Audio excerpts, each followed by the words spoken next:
There are two kinds of people in this world: those who love war and those who hate it. Most people would choose the latter. But did you know that there was a time when war was not only accepted but encouraged? And the church's teachings were not limited to matters of faith. Well, it's actually more complicated than you might think. The Catholic Church had a long and nuanced tradition of teaching about when and how Christians could engage in warfare. During the Middle Ages, there were many anti-war movements and individuals who spoke out against the violence and destruction of war. While the Church ultimately did not succeed in making war a positive and glorious enterprise, its teachings did have a lasting impact on how warfare was understood and practiced in the West.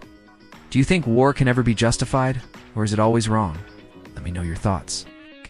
And please, like and share this video if you think others will find it interesting. And don't forget to subscribe so you won't miss any future videos. Thanks for watching.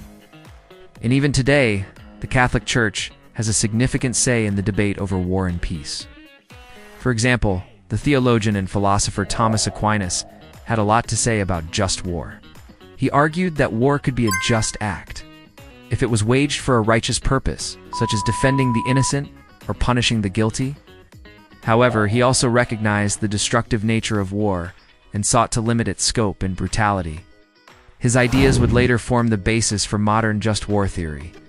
According to church teachings, war was not just a permissible means of defending oneself or one's state, it was sometimes a positive good. That's because the church believed that war could be a way to spread Christianity to new lands and peoples. In fact, the church actively encouraged Christian rulers to conquer non-Christian territories.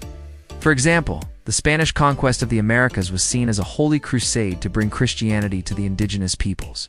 Of course, this often involved violence and oppression, but the church argued that it was justified in the name of a greater good. It also had a lot to say about how people should live their lives, including whether or not they should go to war. The idea was that war should be a last resort and only used when all other options had been exhausted. Additionally, the church taught that certain groups such as priests, monks, and women were exempt from military service. They believed that these individuals had a different calling and that they should not be involved in warfare. You see, the church had a unique perspective on warfare. It didn't condemn war as something violent and sinful. Instead, it saw war as a necessary and even divine duty for Christians.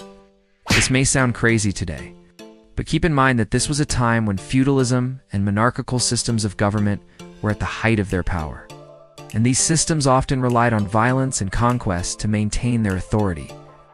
So the church's stance on war was not entirely out of place in that context. It was during the Middle Ages when the Catholic Church actually urged people to make war.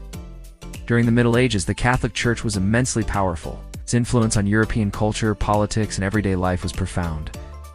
But what exactly did the church teach about just war? However, the church also had strict rules about how wars should be fought. Despite the church's teachings, many people still saw war as a negative and destructive force. In the end, the Catholic Church's teachings on war were a complex and evolving set of ideas that reflected the political and social context of the time. Now, do you agree with the church's stance on war?